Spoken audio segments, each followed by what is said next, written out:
Ay ano mga ka-princess, ay welcome din sa aking mini vlog. Ang aking ngayong ginagawa din ay ako'y naghahalungkat ng aking mga uniform. At sa dami ko ng mga lamog. Ay, tingnan nyo. Aking hinihiwalay din ang aking mga medyas at kaiitim. Akala mo nginudngod sa palayan.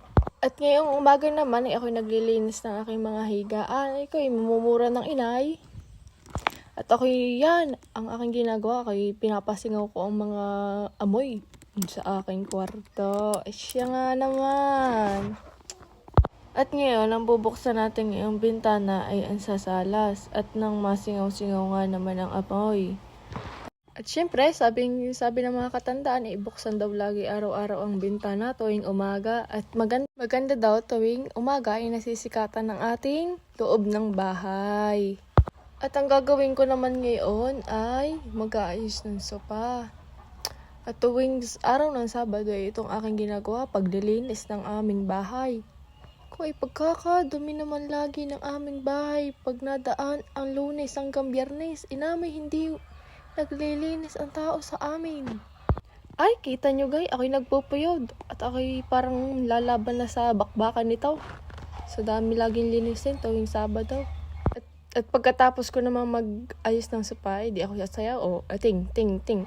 Siya naman. Di tayo magwawalis na ngayon. At nang makapag-map na mamaya-maya at mapapagalitan tayo pag hindi malinis ang sahig. At din na nga ako naglilinis ng kwarto sa aking mga magulang at bubuksan ko lang ang bintana at makasigaw-sigaw ang asingaw ng lamig ng aircon. Ngayong umaga, yung ulam namin ay tinola at pakalasting manok. Kasarap ay. Aray, ang aking tiyo nagluluto ng aming umagahan. Siya lagi ang chef sa amin.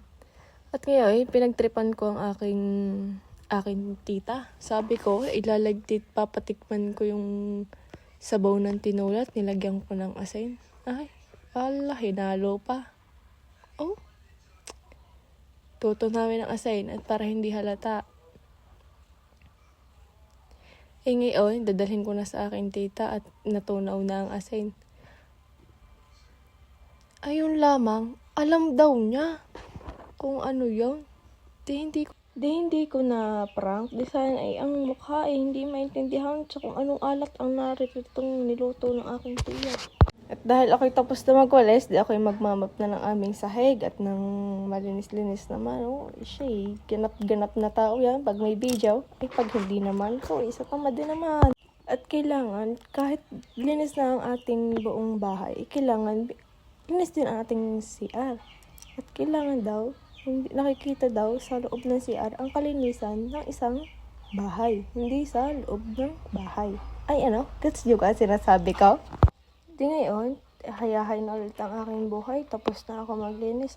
Flex mo na ang nilinis na ineng. Linis. Di ngayon, dumaan din kanina ang aking mga pinsan. At yayakag ako sa Barsinaga. Ngayon, nandito na kami sa Barsinaga. At magagawa daw sila ng salamin sa mata. At kung kalabo nga naman ang mga tao, ang aking pinsan, kakulot ang noo. Hindi maintindihan. Pinapatawa ko din at inaantok na. Tingnan mo, sakit naman ang aking pinsan. Ito pala ang. Pagsapit ng gabi, di kami nakatambay lang din sa aming teres. Ang aking kapatid at inay nagsiselfon lamang at mamaya pa ang hapunan namin. Kaganda ng pista ng aking kapatid.